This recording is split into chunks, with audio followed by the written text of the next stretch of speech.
જો તમને social media ઉપર કોઈ અશ્લીલ ફોટોઝ કે વિડીયોઝ મોકલતું હોય અને બ્લેકમેલ કરતું હોય તો તમારે ડરવાની જરૂર નથી. Here's what you can do.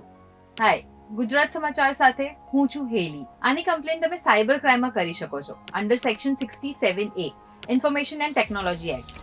હવે કોઈ પણ બે વ્યક્તિ રિલેશનશિપમાં હોય અથવા તો બ્રેકઅપ થઈ ગયું હોય એના પછી તમારા પ્રાઇવેટ પિક્ચર્સનો જો મિસયુઝ કરવામાં આવે અથવા તો કોઈ પણ અનનોન વ્યક્તિ હોય જે તમને સોશિયલ મીડિયા ઉપર અભદ્ર ફોટોઝ કે વિડીયોઝ મોકલી રહ્યું હોય તો તમે સેક્શન 67A હેઠળ કમ્પ્લેન ફાઇલ કરી શકો છો. તો જે પણ ગુનેગાર વ્યક્તિ છે એને 5 થી 7 વર્ષની જેલ થઈ શકે છે અને સાથે 10 લાખ રૂપિયાનો દંડ પણ ભરવો પડી શકે છે. અને કમ્પ્લેન ફાઇલ કરવા માટે જે પણ સોશિયલ મીડિયા થ્રુ આ ઘટના ઘટી હોય એના સ્ક્રીનશોટ્સ અથવા તો આખી જે ચેટ હિસ્ટ્રી હોય એ તમારે સાચવીને રાખવી પડશે, જેથી કરીને એને આપણે એઝ અ પ્રૂફ યુઝ કરી શકીએ અને જે પણ ગુનેગાર છે તેને એ પ્રૂફના આધારે સજા મળી શકે. And this is a very sensitive topic. જો કદાચ કાલે ઉઠીને આપણી સાથે આવું થાય તો આપણે જલ્દી કોઈની સાથે આવું કંઈ શેર નથી કરતા, એટલે શું પગલાં લેવા એના પછી આપણને કંઈ આઈડિયા નથી હોતું.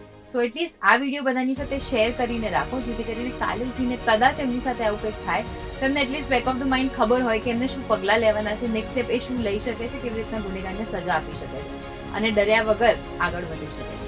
તો આવા જ ઇન્ફોર્મેટિવ વિડીયોઝ માટે તમે પણ જોતા રહો ગુજરાત સમાચાર .com.